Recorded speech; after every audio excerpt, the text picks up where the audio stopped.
si MD Pakistani Bano. Sabi niya, "Ma'am, please tell how much per hour wage for home nursing job here that you are doing," sabi niya.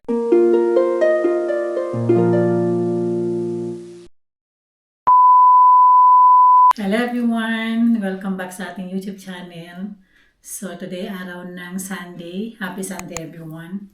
So kagagaling lang namin ng nursing home and anong oras na ba? Time check na is 17:04 and then maaraw pa dahil nga is magsasummer na dito sa Netherlands ay sa ganitong oras is may araw pa. So anyway, welcome sa ating YouTube channel. Sa mga bago natin subscribers, ako po ay si Ilocana. Nakatira po ako sa bansang Netherlands. So dito na po ako nakatira for 23 years. Dumating ako dito ng November 2002. Tama ba? 2002. So 23 years na ako this coming 23 or 24 years this coming November. So today's video mga loves ko, nakaupo ako dito sa aking desk. Yan. And kita nyo ba ako? So meron akong gagawin na video. And may nag-PM sa akin. And gusto ko lang siya i-shout out. Ito po ay si MD Pakistani Bano. Sabi niya, "Ma'am, please tell how much per hour wage for home nursing job here that you are doing," sabi niya. Pero English siya, no? Paano kaya ito i-explain? Oh my God. English, Pakistani pala siya mga kapsat. Actually, I want to come. Gusto niya pumunta dito. And I want to know about expenses. Naku, mapapa-English tayo nito. I try my best. And sa mga subscribers ko na kapwang Pilipino, huwag niyo po ako i-judge kung ang English ko ay balutot, okay? So, I'm going to try to speak English kasi from Pakistan pala siya. So, hello MD Pakistan, and how are you? And sorry for making that late video because I'm very busy. Charot! Huwag niyo akong tawanan, ha? So, English tayo today.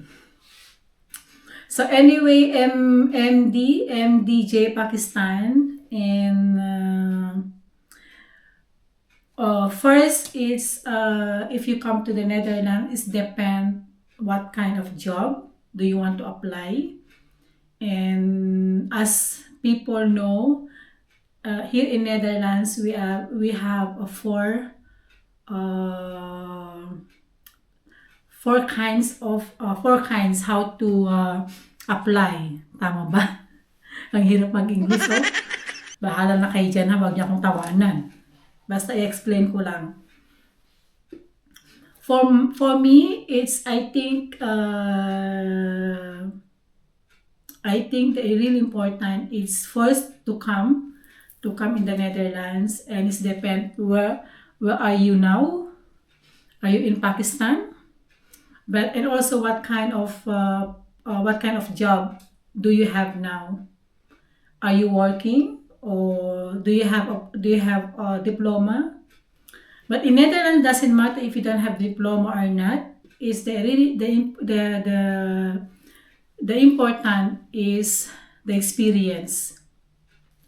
But based for my experience, charot, hindi naman ako nagkaroon sa nurse.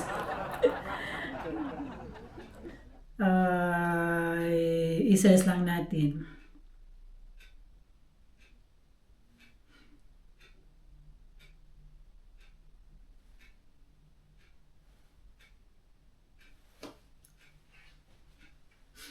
Okay. Now, in the Netherlands, also if you want to apply a nurse is the Netherlands typically earn a gross monthly salary between 2,500 euros and 4,000 euros for a full-time position.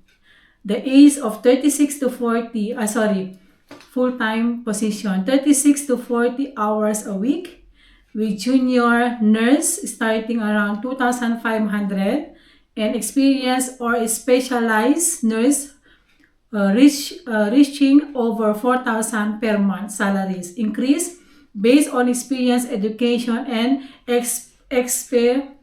specialization. Charot. Diba? Naintindihan mo?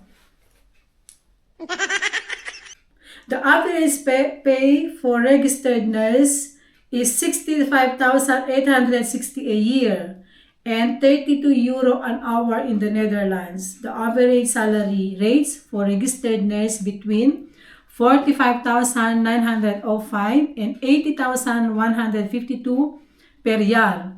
On average, a bachelor degree in the highest level of education of registered nurse. Wow! Ang taas pala ng mga sweldo ng mga nurse, no? Depende sa position, no? And yeah, that is the salary of the minimum wage of the nurse.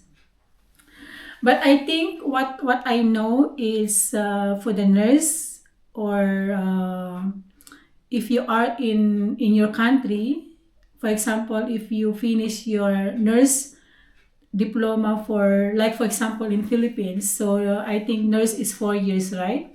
After the 4 years, and you can also take the exam, the board exam. Then if you pass the board exam, and then you can apply a job. But if you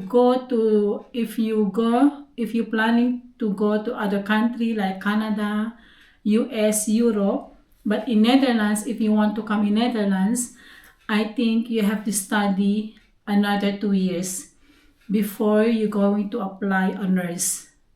That's what I know. But I think in the really important is you have to search in Google like nurse in the Netherlands. Then you will see all the rules, and then how you apply. Because for me, I don't have experience for that. But because my mother-in-law now, she's in the nursing home, and sometimes one of the Filipino working there, and sometimes I ask her for how to apply the nurse, but she said she studied in the Philippines for 4 years course, and she came here, and then she studied more for 2 years. Then after that, she get a job as nurse. That's what I know, huh? I'm not mistaken. I hope you understand my explanation, and I apologize for my English is not really perfect. Charot. Yeah, so but if you want also to work like a part-time, but the problem is if you come to the Netherlands, you have documented. Then if you come here like maybe for working visa, then you have to apply your position like nurse and what kind of job you do. But mostly people I know here they are IT programmer, so expat, we call expat. So I think so that's what I know.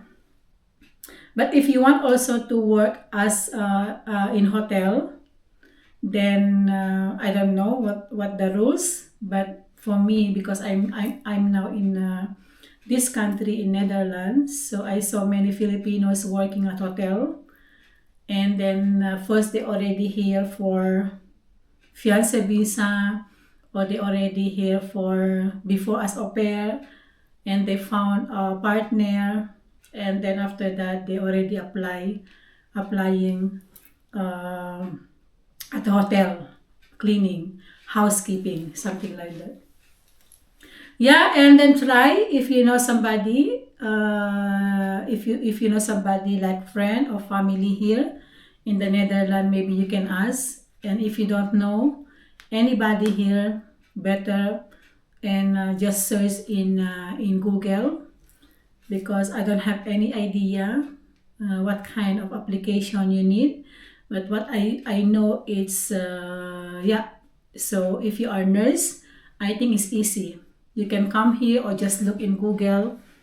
Then after that, because now in Netherlands they need nurse mostly they need nurse and especially in nursing home.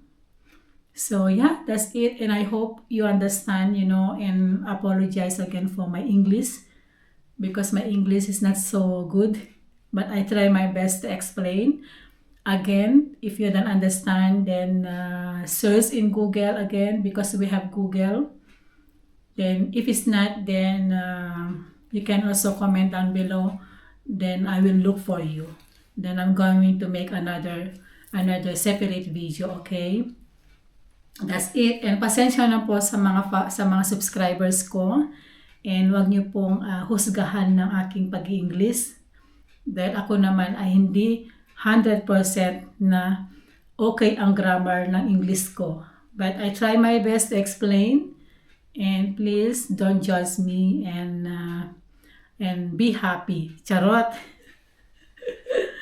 So, yun. And then may nag-comment kasi. So, ito, ginawan ko siya ng video. I think inihintay niya yung videos ko. And then, I don't expect na from Pakistan pala siya. So, kailangan natin mag-English. Diba? Or, pag gusto niyo naman ng Dutch, charot, mahirap mag-Dutch, no? Netherlands style is moeilijk. Moeilijker. Maar ik probeer. Anyway, that's it for today's video, mga loves. And sana po at hindi kayo na-boring sa akin. Again, pasensya na po sa aking pag-i-English, okay? Alam niyo naman ako ay, alam niyo naman po ako ay talagang alam ko sa sarili ko, ang English ko ay hindi po correct grammar. But what I say, I try my best. Okay, so again, maraming salamat and then sa mga lagi pong nanood ng aking video, gusto ko kayong i-shout out. Mag-shout out tayo. Si Ron Kuya, yan, nag-comment siya. Saka si Rosalie Pamintuan, sobrang sipag naman, sabi niya. Saka si My Golden Life at TV. Sabi niya, sis, relax ka lang, paminsan-minsan, wag overwork lagi ha. Nag-comment siya. Saka si MJ Rivera, sabi niya, sa Wasilan ako unang nag-work ng au pair, 2006. Ang daming memories, napakaganda dyan, napaka-quiet. Malapit kami sa Landstraat, ang laki-laki ng mga bahay. Till now, pag naman dumadaan kami, ang daming masasaya at malungkot nangyari sa akin dyan, sabi naman ni Sis MJ Rivera. So, yun, and then mag-ano lang kayo, tapos si Surprise Liger, blah blah blah, malaki po ang property dyan, sabi niya. So, yung mag-comment lang kayo, and then kung gusto niyo pong mag-comment ng kung ano pong gusto niyong video na gawin ko, then i-comment lang po sa baba, okay? So again, maraming salamat, mag-iingat kayo lagi, and then till next video, please don't forget to like, mag-comment, and paki-subscribe po yung ating red button and all para sa ating video next. Again, thank you so much. Thank you, maraming salamat, and agyaman na kada kay amin. Bye!